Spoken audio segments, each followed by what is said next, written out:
Le 19h30, François de Brigode. Bienvenue dans ce journal. Les discothèques peuvent rouvrir demain à 5h. En fait, il y a du cafouillage dans les ordres donnés. Elles peuvent rouvrir en fait ce soir à minuit. Certains patrons sont furieux. On retrouvera Dominique Bussin en direct. Les différentes sociétés de transport en commun s'unissent. La situation est alarmante. On en est à 13 agressions par jour. On assiste à une hausse des réadmissions après un séjour trop court en maternité, une durée de séjour imposée par une loi. Une école a été bombardée en Ukraine. On parle déjà de provocation russe. On fera le point en direct aussi avec notre envoyé spécial en Ukraine, Jean-François Herbeck. Un documentaire que l'on qualifie déjà aussi d'historique, la reine Paola se confie pour la première fois sur sa vie, extrait dans quelques instants.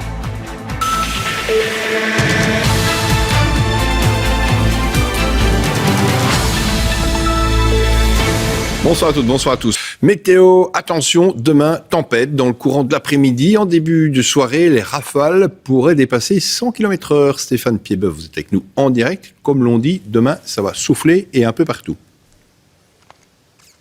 Et oui, des rafales possibles à plus de 130 km/h selon les modèles météo les plus pessimistes. Ce n'est plus arrivé chez nous depuis plus de 20 ans, François. Plusieurs provinces sont déjà placées en avertissement orange par l'Institut rural météorologique qui a déjà prévenu qu'il est probable que la Flandre occidentale et le bord de mer soient placés demain pour la première fois depuis que les avertissements existent en code rouge. On n'y est pas encore, mais voyez que personne ne va échapper au vent.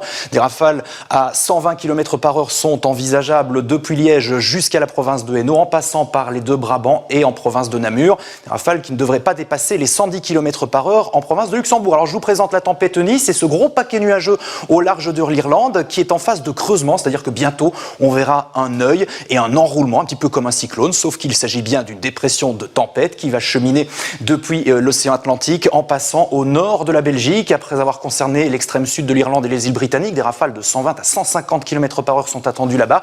Et chez nous, le pic de vent est effectivement prévu entre 14h et 20h. Alors surtout, ne vous laissez pas avoir. Un passage pluvieux plus significatif va traverser rapidement la Belgique. Ce n'est qu'après, lorsque le soleil sera de retour, que ce pic de vent sera atteint. Et vous voyez qu'il va falloir patienter jusqu'au-delà de 23h, voire minuit, pour retrouver des rafales un petit peu plus soutenables, confortables, autour de 60 km/h. Merci Stéphane, comme on dit, pour toutes ces précisions. À suivre dans ce journal, un document sur une milice russe qui travaille dans les différentes zones de conflit dans le monde et qui ferait le sale travail en fait de Moscou. En patinage libre au JO de Pékin, vous verrez, le stress était au rendez-vous. La Belge Liona Hendricks a décroché même la 8e place. Du piano et du piano romantique en fin de JT, ce sont les Pianodes à Flagey. Voilà, c'est la fin de ce journal. Tout de suite, jeudi en prime, notre invité Didier Reynders, commissaire européen. À tout de suite.